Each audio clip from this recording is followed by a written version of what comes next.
Hello बच्चों, हम लोग जो है शुरू करने वाले हैं फिजिक्स का काइनेमेटिक्स। चैप्टर नंबर 2 है ये आपका, और इसमें हम लोग डिस्कस करेंगे टॉपिक काइनेमेटिक्स।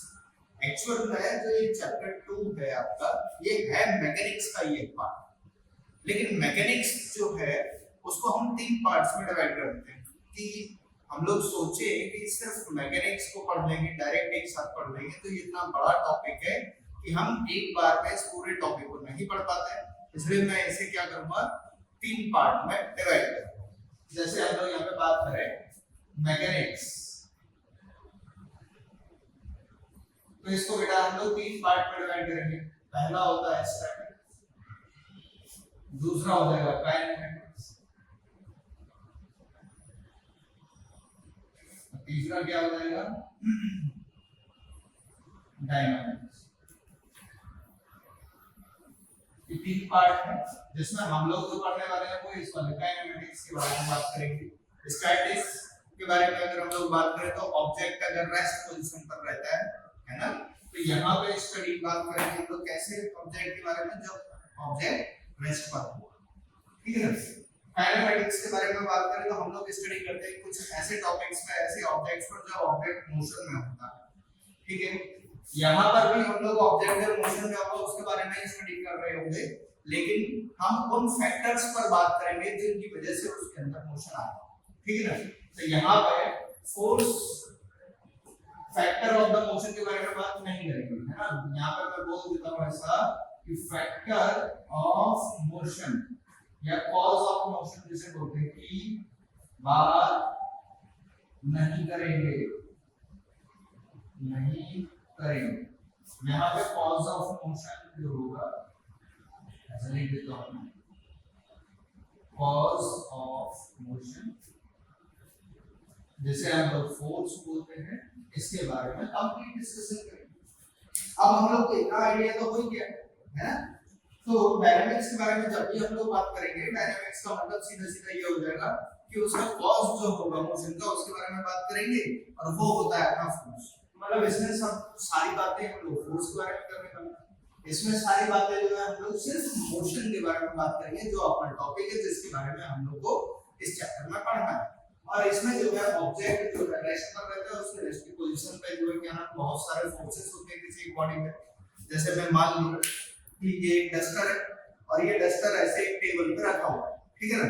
अब इस डस्टर पर बहुत सारे फोर्स काम कर रहे होंगे, ऊपर से नीचे की तरफ काम करेगा, है ना।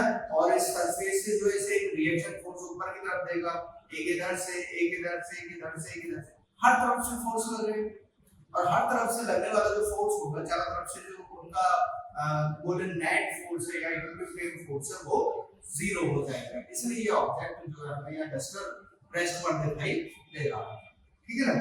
वो सारे फैक्टर्स को रेस्ट पे बात करेंगे, लेकिन फिलहाल जो अपना टॉपिक है वो काइनेमेटिक्स है। काइनेमेटिक्स के बारे में बात कर लेते हैं, ठीक है ना।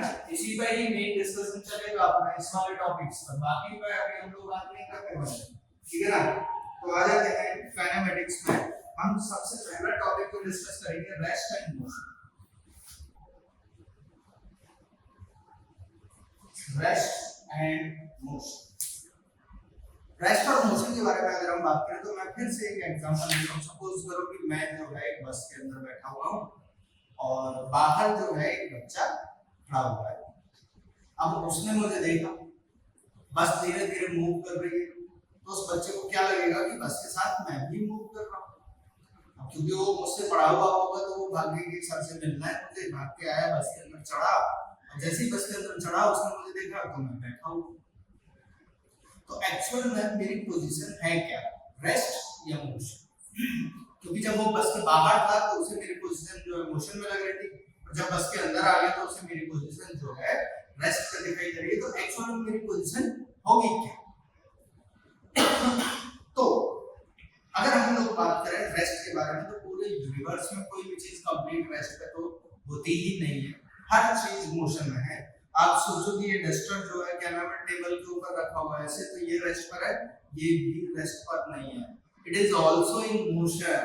उसके बारे में भी हम लोग बात करेंगे, ठीक है ना। तो हम लोग को ये आइडिया कैसे लगे कि हम कंप्लीट रेस्ट पर हैं या मोशन में हैं। तो रेस्ट या मोशन को डिफाइन करने के लिए हमें जो है एक नई टर्म इंट्रोड्यूस करनी पड़ती है, जैसे हम लोग बोलते हैं फ्रेम ऑफ रेफरेंस।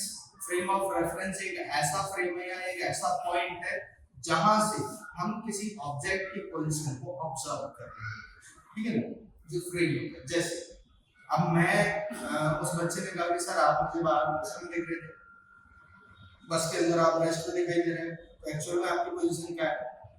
तो मैं क्या बोलूंगा कि बेटा बस के रेस्पेक्ट में अगर देखता है तो मैं तुझे रेस्ट पर दिखाई दूंगा, बस के रेस्पेक्ट से बाहर देखेगा तो मोशन में दिखाई देगा।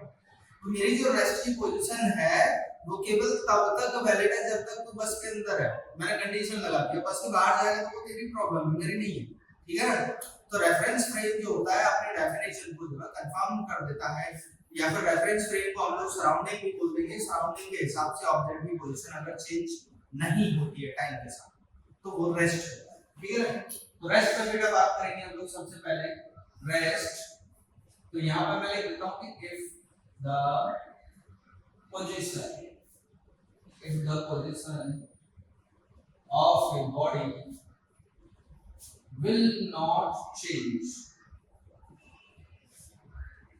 अगर बॉडी की पोजीशन चेंज नहीं हो रही है with respect to surrounding के रेस्पेक्ट, ठीक है ना। अगर किसी ऑब्जेक्ट की पोजीशन सराउंडिंग के हिसाब से चेंज नहीं हो रही है with the passage of time, with the passage of time, it is called rest. It is called rest. तो इसको हम लोग रेस्ट, ठीक है ना। और अगर उसकी पोजीशन चेंज हो जाए टाइम के साथ साथ तो उसे हम लोग क्या बोल देंगे? मोशन। क्या रेस्ट और मोशन मुझे लग रहा है आपकी समझ में आ रहा है ना। मोशन के भी जो है बेटा यहाँ पे हम लोग बात करेंगे कोई ऑब्जेक्ट की पोजीशन चेंज हो रही है टाइम के साथ, सिर्फ इतना बोलना काफी नहीं है, मोशन को भी हम बहुत सारे पार्ट्स में डिवाइड कर देते हैं, ठीक है ना। तो मोशन के टाइप्स के बारे में अभी हम लोग बात कर लेते हैं। यहाँ पे मोशन के टाइप्स क्या होते हैं, तो टाइप्स ऑफ मोशन के बारे में बात करेंगे। टाइप्स ऑफ मोशन, तो बेटा इसमें सबसे पहला होता है रेक्टिलिनियर मोशन। रेक्टिलिनियर मोशन, अब ये रेक्टिलिनियर मोशन क्या होता है भाई? एक अगर कोई छोटा सा पॉइंट है और वो एक स्ट्रेट लाइन में ट्रेवल कर रहा है, ऐसे ऐसे ऐसे, ये है ना पॉइंट पी था, एक छोटू सा पॉइंट है और एक स्ट्रेट लाइन में सीधे सीधे चल रहा है, तो उस टाइप की मोशन को हम लोग क्या बोलते हैं? Rectilinear motion. तो मैं क्या बोल दूंगा? If A point object moves in a straight line, then its motion is called rectilinear motion, ठीक है ना। रेक्टिलिनियर मोशन के बाद हम लोग बात कर लेते हैं, दूसरा आता है अपना सर्कुलर मोशन।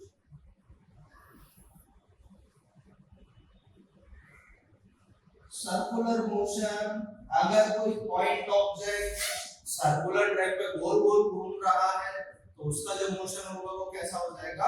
सर्कुलर मोशन हो जाएगा। तो हम लोग क्या बोलेंगे कि एक पॉइंट ऑब्जेक्ट है जो सर्कल पे ट्रैवल कर रहा है, उसका जो मोशन होगा वो सर्कुलर मोशन है। तो हम लोग बोल देते हैं a point object moving on a circle is called circular motion.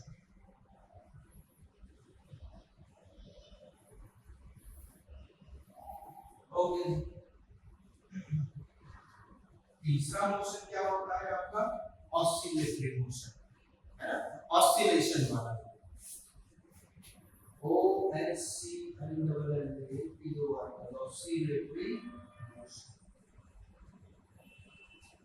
तो बेटा ऑसिलेटरी मोशन का मतलब ये होता है कि टू एंड फ्रो मोशन, जैसे ये कोई एक ऑब्जेक्ट की मेन पोजीशन है, ये वाली मेन पोजीशन है, अब ये ऐसे मूव करने लग जाए तो इसका ये जो मोशन आ रहा है इस मोशन को हम लोग क्या बोल देंगे, ऑसिलेटरी मोशन बोल देंगे, बिकॉज बीइंग पोजीशन के लिए इधर भी जा रहा है इधर भी जा रहा है, दोनों साइड में मूव कर रहा है और एक फिक्स टाइम के बाद फिर से रिपीट कर देगा उसी को।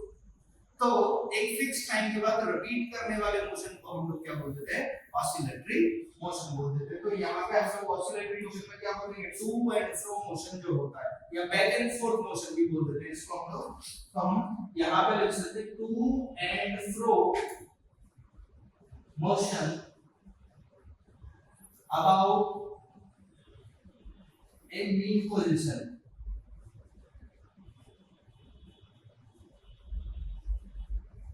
is called oscillatory motion। ठीक है, तो मुझे लग रहा है ऑसिलेटरी मोशन की आपको समझ में आ गया। तो ये तीन टाइप के मोशन तो हमने ये पढ़ ली। अब इन्हीं से रिलेटेड और भी तीन टाइप के मोशन होते हैं, उनके बारे में भी हम बात कर लेंगे। अभी हम लोग ट्रांसलेटरी मोशन पे बात करने वाले हैं। देखते हैं ट्रांसलेटरी मोशन क्या होता है। तो मैं यहाँ पे लिख देता हूँ ट्रांसलेटरी मोशन। ओके जी, हमने रेक्टिलिनियर मोशन में देखा था कि कोई एक पॉइंट ऑब्जेक्ट है, छोटा सा ऑब्जेक्ट है जो एक स्ट्रेट लाइन में ट्रैवल कर रहा है। तो ट्रांसलेटरी मोशन में क्या होता है, ट्रांसलेटरी मोशन में पूरी पूरी एक बॉडी अगर स्ट्रेट लाइन में ट्रैवल करे, जैसे एक मार्कर पूरी एक बॉडी हो गई और ये स्ट्रेट लाइन में ऐसे ट्रैवल कर रहा है, तो इसमें जितने भी पॉइंट हैं सभी के सभी पॉइंट एक साथ एक ही डायरेक्शन में एक ही स्पीड से मूव कर रहे होंगे, है कि नहीं। तो इस टाइप का जो मोशन होगा, पूरी बॉडी का एक स्ट्रेट लाइन में जो मोशन होगा, उसे हम लोग क्या बोलते हैं, ट्रांसलेटरी मोशन। तो यहाँ पे मैं ऐसा बोल सकता हूँ यहाँ पे, when a body moves in a straight line, then its motion is referred as translatory motion। Translatory motion। Okay, फिर हमने दूसरा पढ़ा था सर्कुलर मोशन। सर्कुलर मोशन के जैसा ही एक और होता है बेटा, रोटेटरी मोशन, है ना। तो अब हम लोग जो है अपना ये चौथा था, पांचवा डाल देना rotatory motion.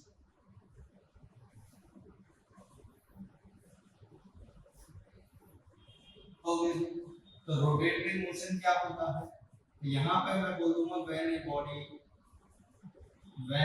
A body moves on a circle around a fixed point, is called rotating motion। तो हमको यहाँ से ये आइडिया लगता है कि जब भी कोई बॉडी, पूरी बॉडी सर्कुलर ट्रैक पे मूव करे, whenever a body moves on a circular track, then its motion is considered as rotatory motion। ठीक है, तो अपना नेक्स्ट टॉपिक जो इसमें लास्ट बचा है वाइब्रेटिंग मोशन। इसके बाद मोशन के जो टाइप्स हैं वो आपके क्लियर हो जाएंगे। ठीक है, तो हम लोग वाइब्रेटरी मोशन के बारे में और बात कर रहे हैं। This is our last topic. तो छठा मोशन होगा वाइब्रेटरी मोशन। बेटा इसमें होता क्या है कि ये जो ऑसिलेटरी मोशन पढ़ रहे थे हम लोग, उसी ऑसिलेटरी मोशन के जो एम्पलीट्यूड होता है उसको छोटा कर दो, टाइम को भी कम कर दो। मतलब कम टाइम में कोई बॉडी जो है, जैसे ये वाइब्रेट कर रहा है तेज तेज या फिर ये वाइब्रेट कर रहा है, तो इस टाइप का जो ये मोशन होगा, इसके ऑसिलेशन कम हो जाते हैं, स्पीड बढ़ जाती है, तो ये वाइब्रेटरी मोशन हो जाता है। तो मैं क्या बोलूंगा कि if amplitude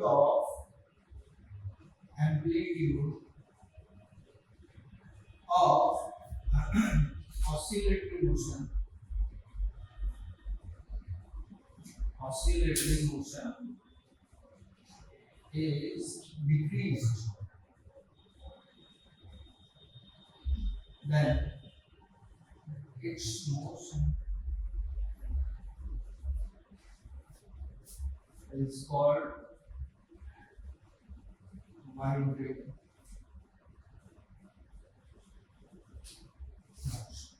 ठीक है।